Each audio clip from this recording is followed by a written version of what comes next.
Okay, good morning. Going live January 9th.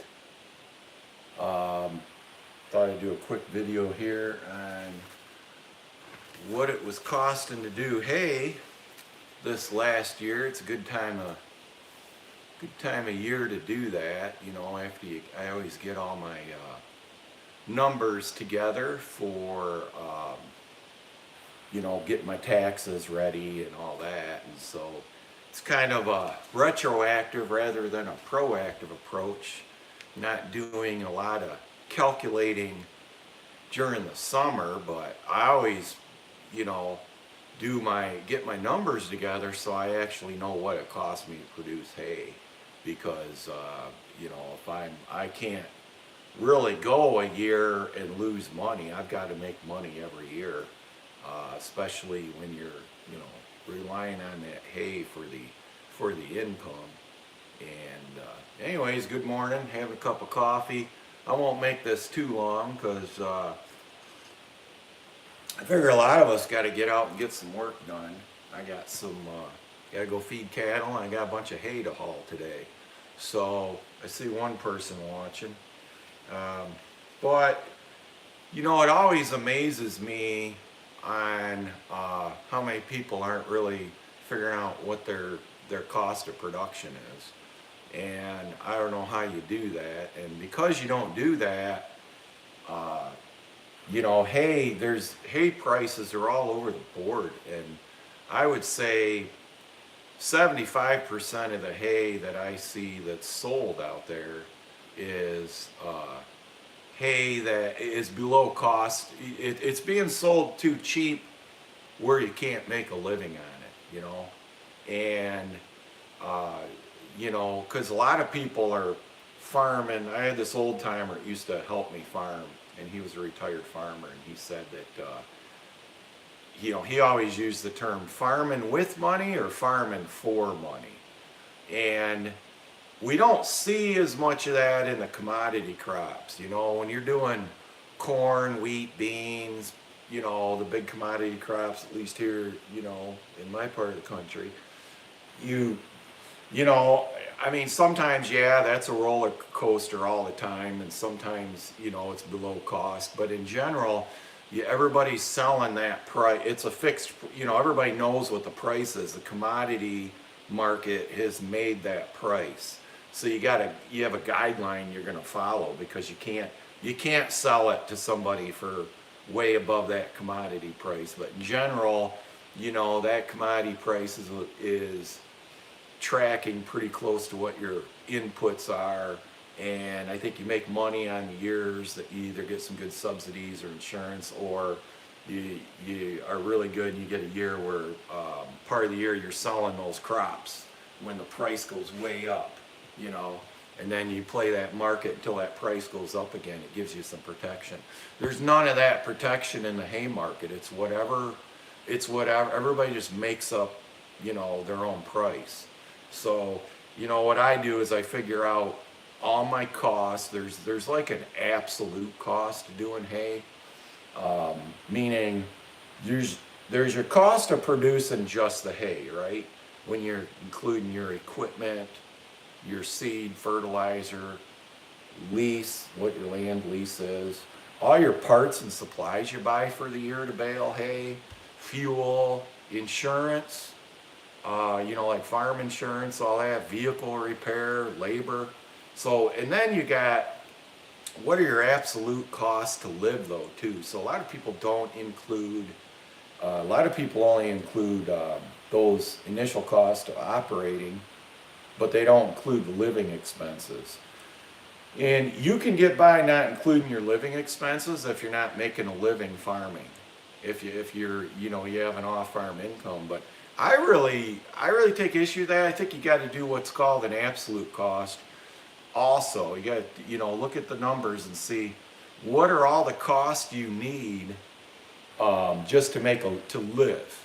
So your other stuff that you might not include in a hay cost, like house payment or rent, um, your health insurance, um, groceries, whatever, utilities, legal professional costs, things like that. that is your cost to live, and then that'll tell you at least uh, how much per ton of hay you need to make on a ton of hay just to make it through to the next year with all your living expenses combined. So I always do a cost of what I need to make per ton if to make a living, to pay everything, all my expenses to go through the year just to make a living on, and my hay costs. So I got like two different costs there.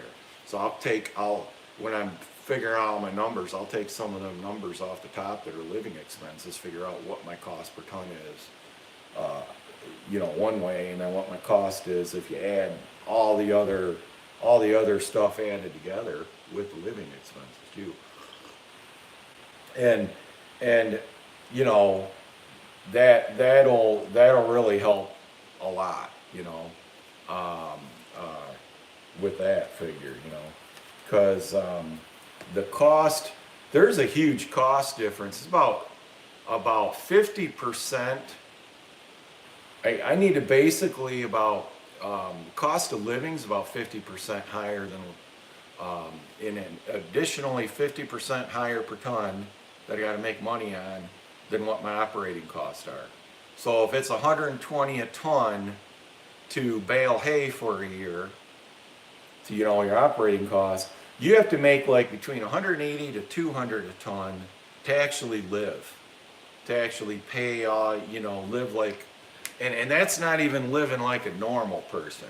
You've got to make a lot more than that, I mean, so at minimum to be a hay farmer, your farm has got to be bringing, even a small scale hay farmer nowadays, to make a living on, your farm's got to be bringing in between 150 to 200 grand a year probably to survive in most areas, and that's not even going to give you enough money to buy land or a house or anything, or have proper, have like a, retirement money set aside or anything like that. And that's why I think there's so few hay only producers, So that's kind of how I look at it. My cost, I won't go over like specific numbers, but any of you that are friends of me, you know how to get a hold of me. And if somebody wanted to share numbers, on the phone, I'll talk about it. But I saw between 2022 and 2021, I saw an increase of 30% hay cost for the, operating cost for the year. And I think it was about probably, not sure what the increase, that was 30% just hay operating cost. And as far as living expenses, they didn't go up quite that much. We're more in like probably a 5 to 10, probably maybe 10% increase in just living expenses over that. So average, I tell you, the 5 previous years I had, it was like $112 a ton just to do hay. And so that would make it, and the way I figure out per ton, I do everything by the bale, but I'll say average small square bale is 45 pounds. Average 4 foot by 4 foot round bale is 450 pounds. And I'll figure out my tonnage that way, because around here we sell everything by the bale. We're not selling hay by the ton usually. It's all going to local horse people and all that. So I'd like to see though how everybody else calculates numbers and start a conversation on it. I don't see good data out there on it. I see people, I know our university here in Michigan State University, like 10 or 15 years ago, they did a pretty good, like their agricultural economics department did a survey and a study on what it cost to bale a hay per ton in Michigan, and it was around $113, $115 a ton like 15 years ago. So that just tells you hay, and hay is not, people really, I'm dumbfounded at how hay hasn't gone up in that time period to reflect the true cost of production. Most people really are just hobbyists out there doing hay that are selling it on the market, I think. And a lot of it is really being sold below cost. And when you're doing that, you're destroying the market in your area. And you know, if everybody kind of got together and really started raising the prices have gone up. I mean, a bit, quite a bit in the last couple years, finally. And so it has gotten a little bit better. But all right, well, morning everybody, and thanks for tuning in. We'll talk to you later.